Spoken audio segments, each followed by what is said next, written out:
Good morning students. मेरे MA के students बहुत ज़्यादा परेशान हो रहे हैं कि उनको लिटरेरी क्रिटिसिज्म का ये पार्ट समझ में नहीं आ रहा है। सेकेंड सेमेस्टर में ये एक पार्ट है हमारा सिगमंड फ्रूड का ऐसे है creative writers and day dreaming. Today I am going to explain this essay for you. Half of the part आज कराऊंगी, हाफ ऑफ द पार्ट कल कराऊंगी।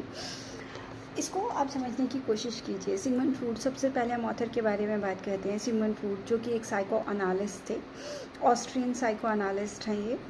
एंड ये जो ऐसे ही is very famous actually.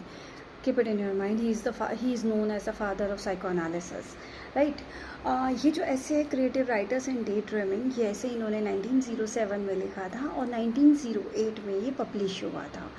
Creative writers and daydreaming, he's trying to create a relationship between a writer and his fantasies and his dreaming world, right? एक writer का काम क्या है? एक राइटर जो भी उसकी जो विशेज़ होती हैं या जो अनफुलफिल्ड डिज़ायर्स होती हैं उनको वो क्रिएटिव वर्क ऑफ आर्ट में कन्वर्ट कर दे, वो क्रिएटिव राइटर है, राइट। इसके अंदर बहुत सारे इंपॉर्टेंट पॉइंट्स है। इसका एक जो सबसे इम्पॉर्टेंट पॉइंट है इस पूरे ऐसे में, उसके बारे में बात की जा रही है, विश फुलफिलमेंट। विश फुलफिलमेंट क्या होता है? There are so many desires, everybody is having so many desires in their life जो कि अनफुलफिल्ड रह जाती हैं, या ऐसी फैंटेसीज़ होती हैं जिसको कि आप कम पूरा नहीं कर पाते हैं। तो आप क्या करेंगे ऐसे केस में? ये जो अनफुलफिल्ड डिज़ायर्स होती हैं, ये एक चैनल ढूंढती हैं अपने आप को, एक चैनलाइज तरीके से उसको सोचना और उसको क्रिएटिव वर्क में चेंज करना, ये क्रिएटिव राइटर का काम है। एक्चुअली ऐसा नहीं है कि सिर्फ पोइट्स या ऑथर्स होते हैं उन्हीं को ये इस टाइप की फीलिंग्स आती हैं, नहीं, ये सबके साथ में होता है। Every human body is having some unfulfilled desires और रिप्रेस्ड थॉट्स जो कि वो नॉर्मल लाइफ में बिकॉज ऑफ सोसाइटल नॉर्म्स और because of other constraints they are not able to fulfil those things. तो वो क्या करते हैं, वो उनकी नेक्स्ट जो उनकी डे ड्रीमिंग मतलब सोचने में फैंटेसाइज करते हैं उसको, और उसको अपने एक अनरियल वर्ल्ड में पूरा करते हैं। ये जो सारा का सारा गेम है क्रिएटिव राइटिंग के पीछे, जो सारा का सारा जो वर्क चलता है, that happens in unconscious brain, right. Next जो इम्पॉर्टेंट पॉइंट है जिसमें ये बात कर रहा है, जिसमें हमारे फ्रूट बात कर रहे हैं, artist are not bad, they are unsatisfied. Actually artist are not bad if they are creating something which is out of the box, like something they create that is out of the box, जो कि आप जो कि generally लोग expect ही नहीं करते हैं, ऐसा कुछ वो बना देते हैं, क्रिएट कर देते हैं। It doesn't means they are mad, वो पागल नहीं हैं। एक्चुअली ये उनकी जो रिप्रेस्ड डिज़ायर्स हैं वो उनके अनकॉन्शियस ब्रेन में उनको डे ड्रीमिंग करवाती हैं और वो उसको हमारे सामने प्रेजेंट करते हैं। Next, in past and present are projected towards future through the medium of art. इसमें क्या होता है, बचपन में ही बच्चों की बहुत सारी डिज़ायर्स होती हैं।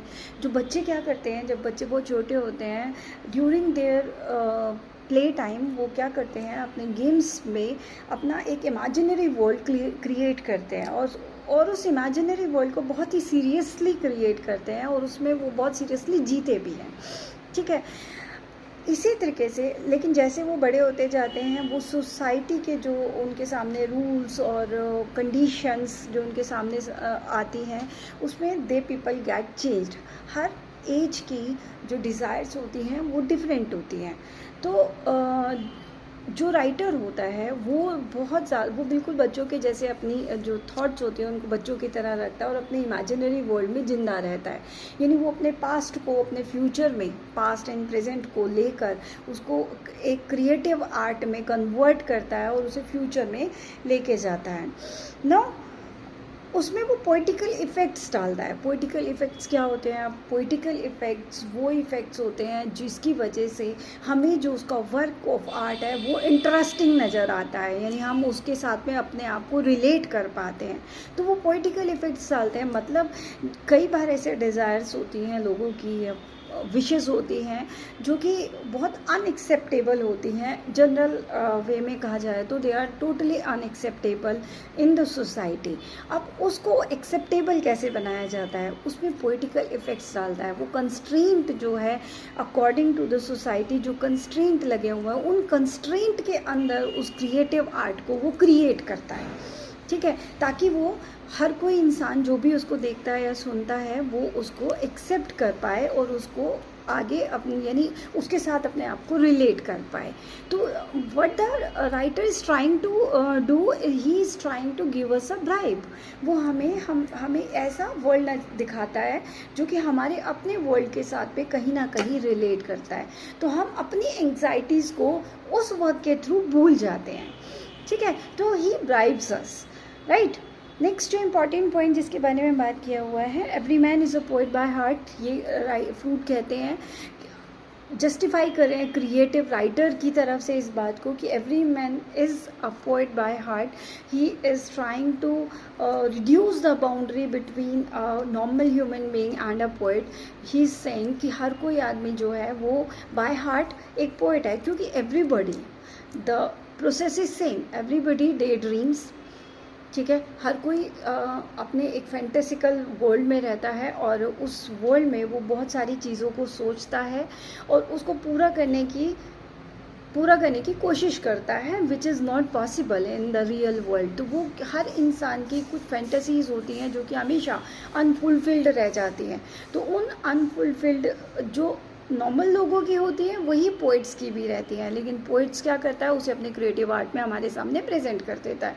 बट जो एक नॉर्मल इंसान है वो उसको प्रेजेंट नहीं कर पाता है, बट जो क्रिएटिव आर्ट के थ्रू राइटर ने हमें दिखाया होता है उसके साथ हम अपने आप को रिलेट कर लेते हैं।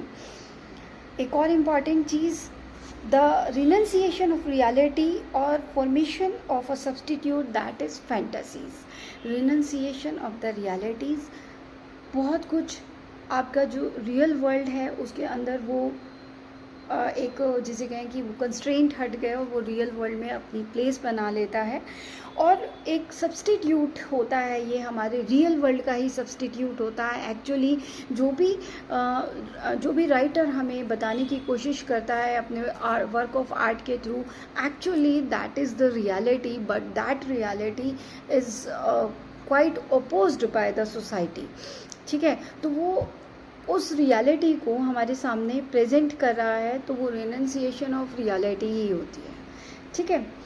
यहाँ तक हमने आज कर लिया। कल मैं आपको थोड़ा सा इसमें ड्रीम डिस्टोर्शन के बारे में है और थोड़ा ईगो एंड सुपर ईगो के बारे में, ये दो कॉन्सेप्ट्स रह गए हैं, ये कल वाली वीडियो में आपके सामने क्लियर कर दूँगी। आई होप आपको समझ में आ गया होगा ये। I will give the notes in the description link, और उसमें आप उसको पढ़ लेना एक बार, आपको अच्छे से समझ में आ जाएगा। In case any query you can comment in the comment box.